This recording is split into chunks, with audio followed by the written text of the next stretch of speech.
name is Haley Schuss, and I'm an accessibility specialist at Salesforce. This ATD Toolbox tip is going to focus in on how to test for keyboard navigation compliance. Let's jump right in. First, I want to provide some context around the differences between keyboard navigation and a screen reader.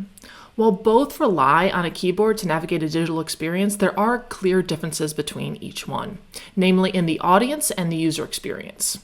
Keyboard navigation is primarily for people who cannot use a mouse or choose not to, while a screen reader is for individuals that have visual impairments and they need that content to be read aloud to them.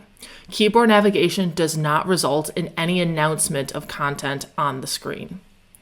Keyboard navigation also relies on very limited keyboard shortcuts, while a screen reader relies on a variety of different shortcuts which are often customizable. Lastly, keyboard navigation focuses only on interactive elements like buttons and hyperlinks, while a screen reader will focus on all elements, including text, graphics, and interactive elements. By understanding these two differences, it's more likely you'll be able to be successful in your testing, making sure that you are actually testing for keyboard navigation instead of thinking you are also testing for screen reader compliance navigation. They are not the same thing.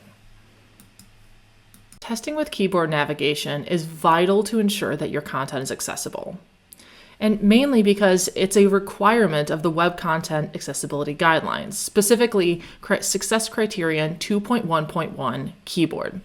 Now, this is a level A criterion, which means that is the least rigorous and easiest to meet, so there's no excuse as to why your content should not be keyboard navigable.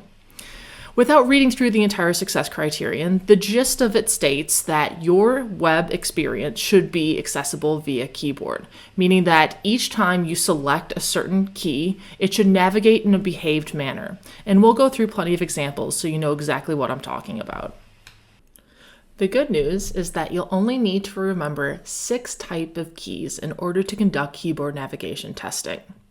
I'll go through each one of them with an example, but here's a quick overview of each type of testing shortcut.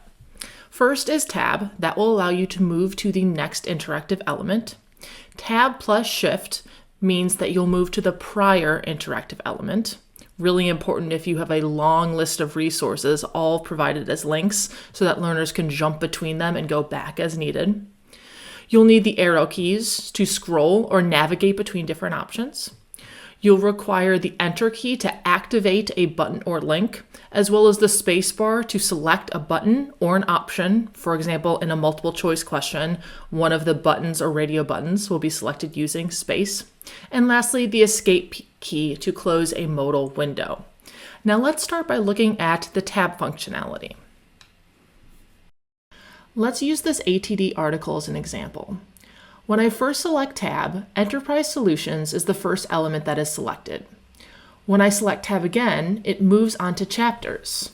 When examining focus order, you are testing to ensure that each one of the focused elements, or the sections with highlights or circle around them, are moving in order from top to bottom and left to right in the order in which they appear. Next, we'll take a look at Tab plus Shift, which allows you to move to the prior element. When testing this shortcut, you will select Shift and Tab at the same time. Note that the focus order should move in the opposite direction. This next one focuses on arrow keys, which is probably the simplest test of them all.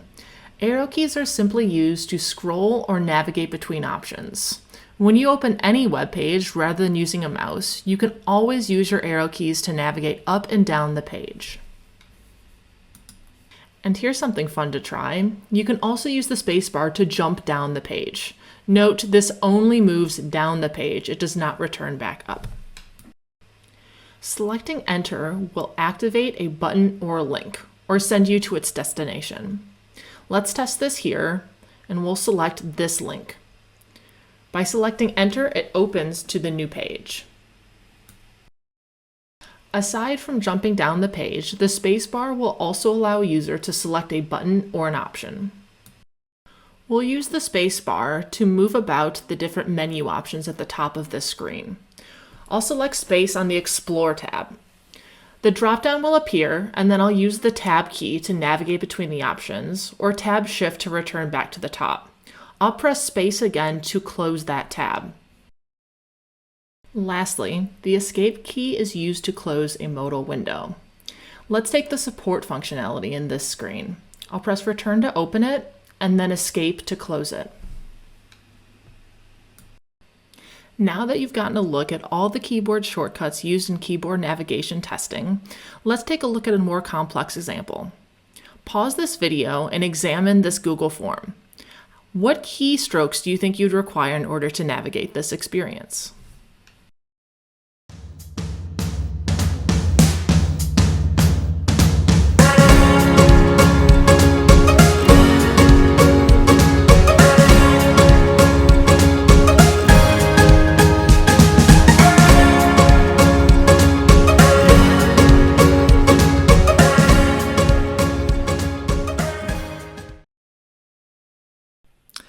For content like forms, web pages, and documents, testing keyboard navigation is fairly simple because the user experience is linear.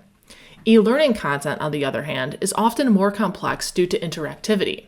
For instance, let's look at this labeled graphic block in Articulate Rise. You can see that the numbered hotspots do not appear in numerical order, which is illogical. I would want to fix this so that the focus order follows a more logical numerical progression.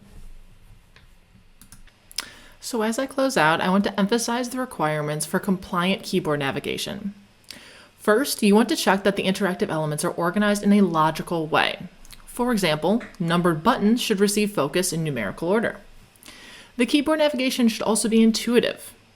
A user will expect links to receive focus, so avoid styling text with blue color and an underline unless it's supposed to be linked. And lastly, the focus order should move from top to bottom, left to right. Anything to the contrary would be illogical and a reason for concern. And with that, you're ready to go off and make more accessible learning experiences.